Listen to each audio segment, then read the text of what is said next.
Hey guys, so another quick update. I am just going through my toiletries bag and packing my handbag for tomorrow. So I thought I would just show you guys what I have. So again, I'm still using my wheelie walker to get around, and I cleaned out this handbag, some more medication, and so this is just a, I don't know, just a cheap one. I think I got it from Target. So I just took cards like my Medicare, my HCF, and my credit cards and things like that in that little wallet just to stick in there. Then I just have to go through and sort out medication to bring. I've just got this cute black and rose gold Mimco bag, and I've just got a few things in here to take with me into hospital. So I've got a little aromatherapy rollerball, which I really like. This is from David Jones, the Aromatherapy Co. Stress. It's just something relieving, so I thought I'd bring that. I've also got my favourite cuticle cream, Perthes Bees, so if I ever have a moment where I just sort of want to pamper my hands a little bit. I've also got this lip gloss. This is really moisturising. It lasts on the lips a long time. It's just a Napoleon one. And then I just have my house keys, which, I don't know, I just feel weird leaving the house without them.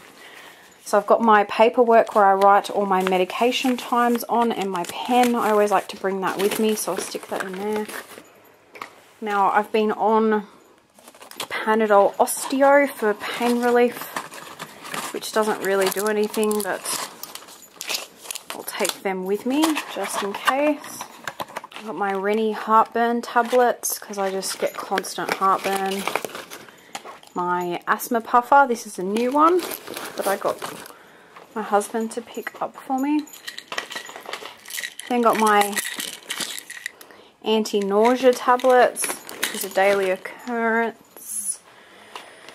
These are my anti-inflammatories. I'm not sure if I'm going to need to take them, but I might bring them along just in case, because they might recommend taking them. Normally they prescribe them to you, you know, when you're in the hospital and stuff, but better to be safe than sorry and have everything on me. I think that's all the medication I really need to bring. I do have another MAC lip conditioner. I might bring that too. That's one thing that's been shocking, is how dry my skin has been. It's been so itchy and flaky. It's been ridiculous.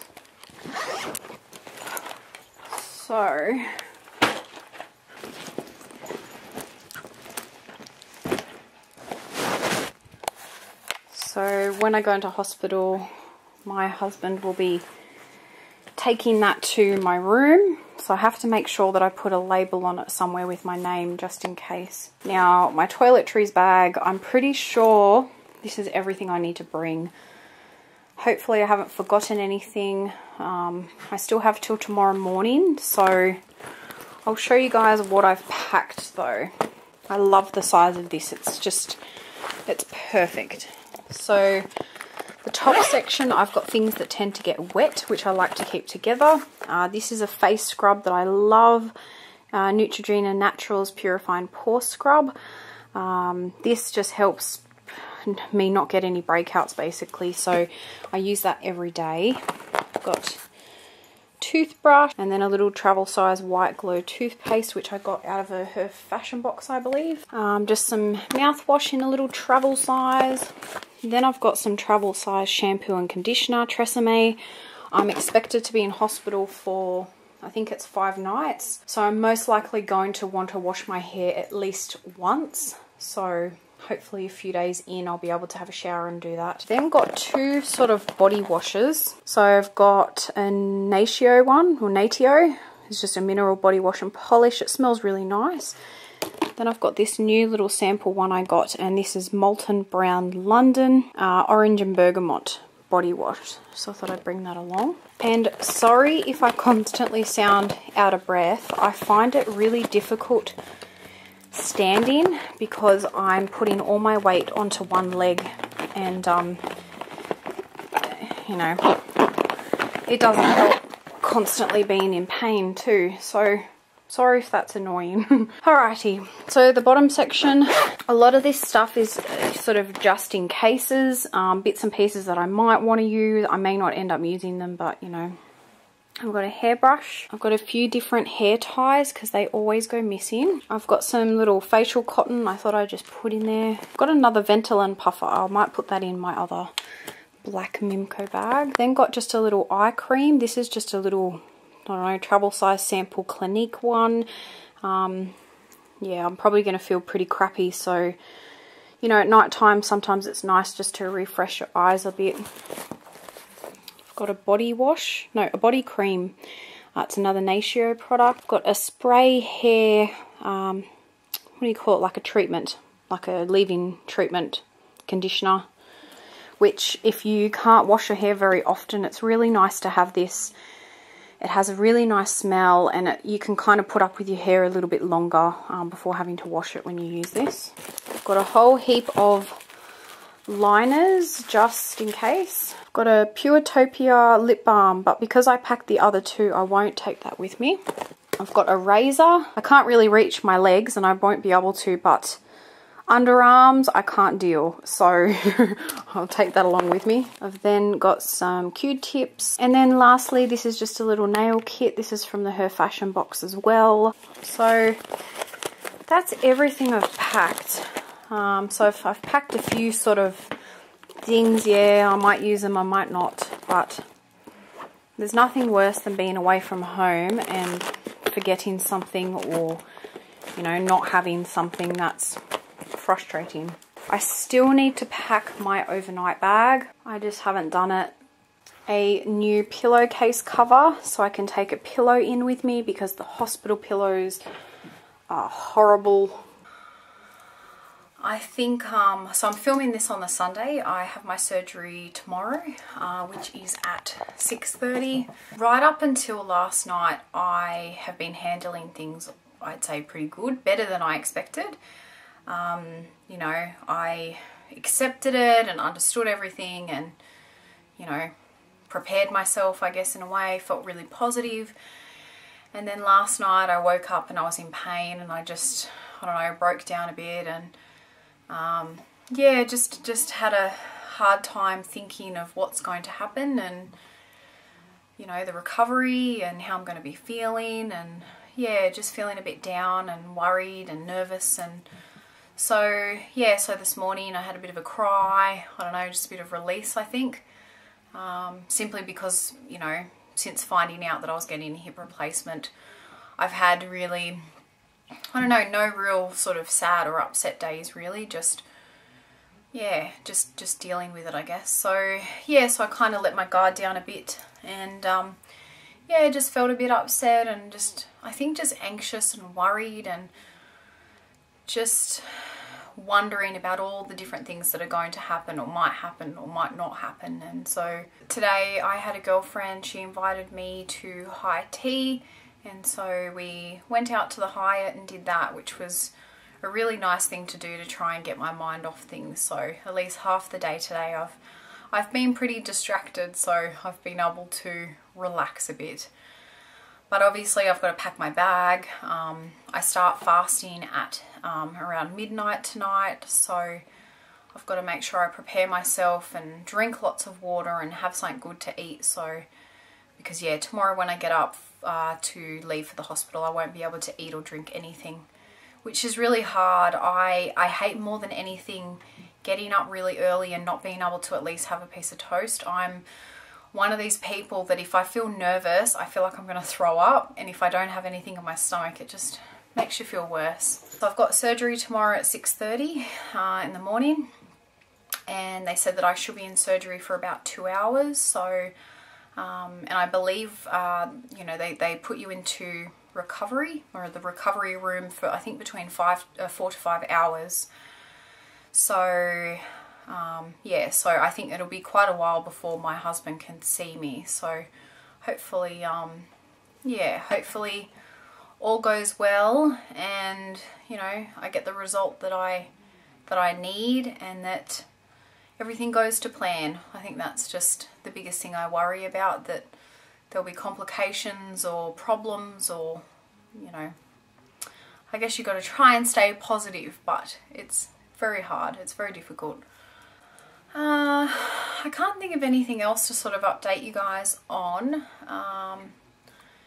Yeah, depending on how I'm feeling tomorrow, I might do an update, but I may not. I know I'm going to feel even more nervous tomorrow when I wake up, because I know as the day's going on today, I'm sort of feeling more and more anxious, and you know, I'm kind of picking at my nails and stuff. I do that when I get nervous. So I guess to give you guys a bit of an update on everything that has been going on, the end of January, I woke up and I had a severe extreme pain in my left hip. I couldn't move my leg. It was excruciating, to the point where, you know, I was pretty much screaming. And so in that particular leg, I have had Perthes disease, and that's been in my hip. Something I've lived with since I was very, very young. Unfortunately, the Perthes disease that I had, it you know, it was severe in that it didn't just affect the ball of the hip, but it affects the socket as well as sort of the stem to the hip. Sort of a bit hard to explain, but so it affects sort of 3 different parts for me, which has always been very difficult. And so things like, you know, surgery when I was younger was never something that was possible because of the extent of the damage, really. And so I think I was, I don't know, 7 or 8 when this all got diagnosed to begin with. So I saw a children's Westmead doctor, and you know, had physio, and I had to be in traction for a certain amount of time and things like that. Anyway, so, you know, time goes on, and eventually, you know, the doctor basically just said that I'll have to get a hip replacement at some point in my life. It's just going to be a matter of when it's going to be needed. So I was always sort of told that depending on if I could keep my weight low, then, you know, I may not have to get surgery until I was older. But if I had trouble with my weight, then I'd have to get it earlier, because obviously extra weight on your joints isn't good. I've always struggled with my weight because I've had so many restrictions. I could never do PE, couldn't do sport, can't cross my legs, I can't sit on the ground, I can't run. Like, there's not much. And as a kid, you know, you're very restricted, and obviously as you get older, the restrictions stay. You know, doing simple tasks like walking at the shops, say for instance, if I walk any more than 40 minutes, 50 minutes, I'd be in agony. I'd start limping, it would be painful. You know, my hip would click on a daily basis. Even up to this point, it's still clicking and hurting me. So yeah, so life's always been pretty hard. It's been frustrating, it's been tough, it's been painful. And so yeah, so this is a condition that I've just always lived with. I've always been in pain, but waking up at the end of January with that severe pain in my hip, I've never had anything like that before. I ended up going into hospital because as the day went on, I started to get spasms in the hip joint, which were excruciating. They were so painful that it would literally take all my breath away, and I would just be sitting there screaming with no voice. It was just, I wouldn't wish that pain upon anyone. It was just ridiculous. I fear that I ever feel that again. Honest to God, I fear it. Went into hospital. They were hopeless. Nobody knew what Perthes disease was. Nobody knew why I was feeling these things. They, you know, they gave me some painkillers, which really didn't even help the pain. In the end, they ended up discharging me the next day, saying I just sprained it. Anyway, you know, I go back home. The pain just continues and continues and gets worse. The spasms keep going on, more and more frequent. We tried to go to the GP and I couldn't make it out the front door. I just was in so much agony that we called an ambulance this time. Went to hospital again and they admitted me in there. We had a doctor that the hospital had arranged that knew about Perthes disease. He came, ran heaps of tests, did a hip aspiration, MRIs, blood tests. In the end, they could not work out why I was feeling this. They couldn't work out where the pain was coming from. They could see in all the tests that they were doing that I had really high inflammation levels. But again, they didn't know why. Why was it occurring? Why were they so high? No idea. So that particular time I was in hospital around February, and so I got discharged on my birthday. Still no answers. So basically I was put onto anti-inflammatory tablets and painkillers, and yeah, no answers, which was very difficult to do. I ended up getting in contact with another specialist that I was actually recommended from my auntie. He is somebody that she has known to do knee replacements and hip replacements. So I met with him and he was just wonderful. He knew all about Perthes disease. Again, through testing and scans, x-rays, ultrasound, MRI, blood tests, he performed another hip aspiration, which I was in hospital for in March. And, you know, unfortunately couldn't find couldn't find an infection, which he was worried about. He was concerned that that was the reason that this had just come on all of a sudden and it was extreme pain. Everything just pointed to say that there wasn't. So he was so surprised. He said he's never known anyone to have these symptoms with Perthes disease. He has never come across anything like this, and that I'm a complete mystery. After the hip aspiration that I had with him, there was no more fluid since the first time, which is obviously a good thing because my hip is obviously not producing any more fluid around it, but it also just didn't answer anything.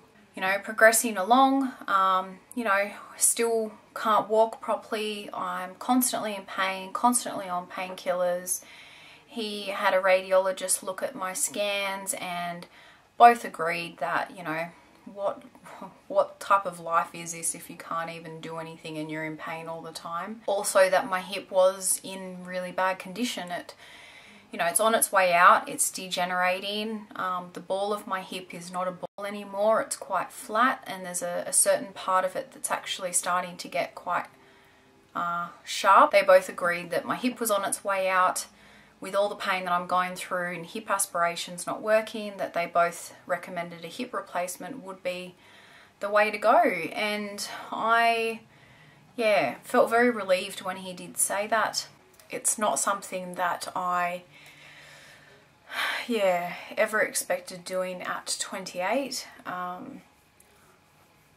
I definitely had hoped to push it out a bit further in my life before I had to do this. So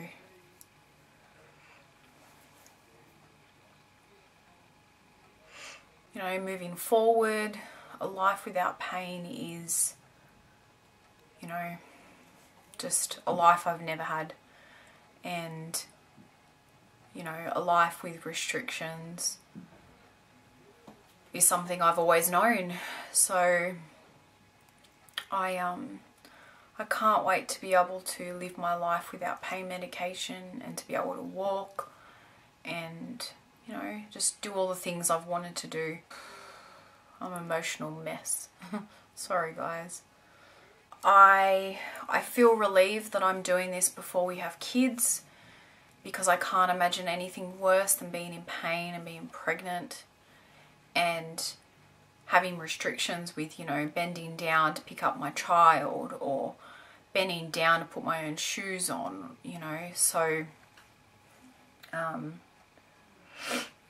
I look forward to just being able to do the normal things, you know, not being in pain. I wait for the day. So I guess some things that I can't wait to do and that I haven't been able to do is ride my bike. My mum bought me this gorgeous bike for Christmas. It's like this gorgeous, like mint green aqua colour. It's beautiful. and I haven't ridden it yet, and I can't wait. I can't wait to be able to ride it. Can't wait to be able to walk around the shops for an hour without any pain. That's like a goal of mine. I can't wait to put on my own socks, my own shoes. I wonder if I'll be able to cross my legs. I've never been able to. Yeah, I wonder if I'll be able to do that one day. Even sort of for the last fair while, even sitting on the ground has been not something that I could ever really do. It'd be really painful getting on the ground and then trying to get up again. It would just be agony. So I'd love to be able to just sit on the ground and cross my legs, as weird as that sounds. I can't wait to do body balance. I haven't done that in so long. I miss that so much. I love the flexibility of it and the way it makes you feel, and it's energizing, and you know, weight bearing and things like that has always been really difficult. It's always caused me a lot of pain. I can't wait to see what my life is going to be like. If I don't give an update tomorrow, I will look in doing an update once I'm back home for my recovery. I'll let you guys all know how I go with everything. I'll keep you updated in all my social media. So I'll see you guys in my next update. Bye.